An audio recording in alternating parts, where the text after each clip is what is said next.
This poem's about long distance. And it's about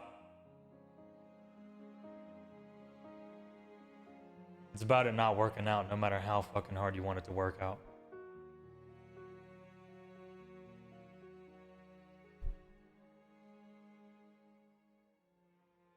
You know what's crazy? Is when I feel your gaze upon me, I become glazed by the warmth of the sun that not even the coldest winter could distract me from.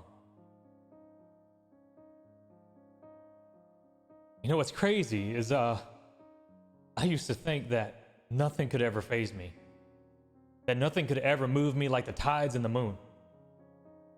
But when you come to my mind's eye gets a 10 times zoom, wishing that I could receive a divine boon that will allow me to spend just one more turn of the moon with you. You know what's a miracle? Is that when I look in your eyes, I feel like I become some oracle, where I see my dreams happening right before me. And I see all future events that have you in it. Small things, big things, cosmic things. When I'm beside you, I describe them as all one big series of fortunate events because you make them fortunate. And my heart quakes with the squint in your eye when you laugh. There's no mistake that you make me smile. Yet I think I must describe it in a better way, so let me put it like this to maybe convey some of that beautiful bliss. All the days before today, the past, the present, the future, me, myself, and I, we are all smiling. You know what's a miracle? Is I will always describe you as adorable. And when I was with you, it was like our life was at the crest of a rogue wave crashing into the world around us. And the proximity of you causes this pressure in my chest like I'm underwater and I'm holding my breath. Because I don't want to come on too strong and scare you away since we haven't known each other too long. What I'm most certain about is I will always cherish the memories that we created. Where time stopped and all of the world faded. Where it was just you and me and the divine time that was faded.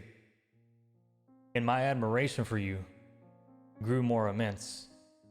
You walk a path leaving behind a heavenly incense. I'm attracted to you with all of my senses, and when our eyes meet, I gain a sixth sense that allows me to see just one more glimpse of a happy life together with you that will never get referenced in the past tense.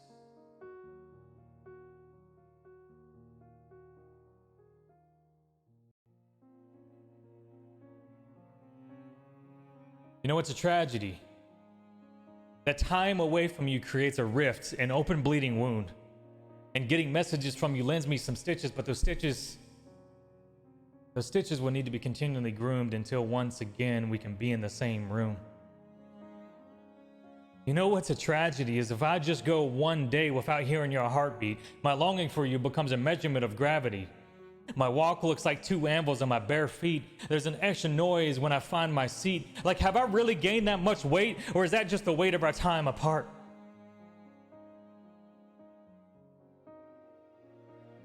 And that becomes my lunch that I have to swallow before I can even take my next step.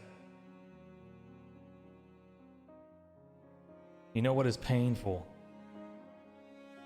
Being mature emotionally and knowing that the distance will never be cured by just persistence.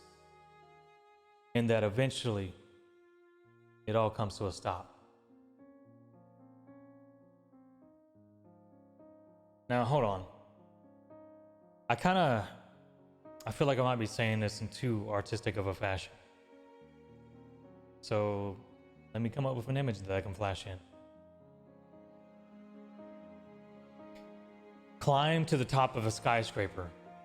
Bring your family and friends. Get them to bring you a piano. Throw that shit off the top. And the speed and the distance at which it falls is how fast and how far I fell for you. And the sound that it makes as it hits the concrete, each note, each string ripping, pulling, and tearing apart. is a sound that could be heard from my heart when our time together ran out.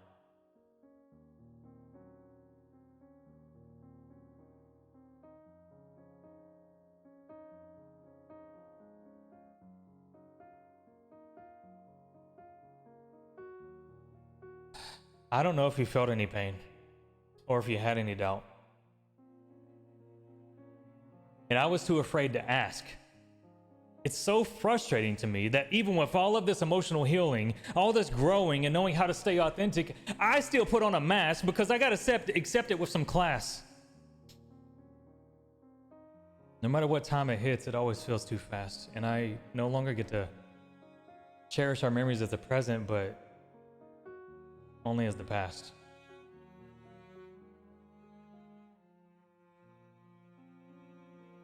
And now I'm standing here performing to the world, expressing all of the feelings that have amassed, wondering how long our bond will last, wondering how many questions I haven't asked, wondering how long I will survive by celebrating those precious memories in our past, and wondering and wondering and wondering and blundering about in a disarray. Because my best way to communicate with you is my physical touch, and if I don't have that for too long, it becomes too much. No matter how many roses I pick for you, it will never compare to the embrace of your rosé lips, the soft and precise touch of your hands. My heart jumps up and I don't even know when it lands. Just to hold your hand one more time, talk together and walk together, letting our souls intertwine, leaving all the world behind, just to enjoy this ourselves one more time. I hope to God he would be so kind just to let me have this moment one more time and give me the remote so I can hit rewind and enjoy this memory, this small grain of sand in life's hourglass, just one more time.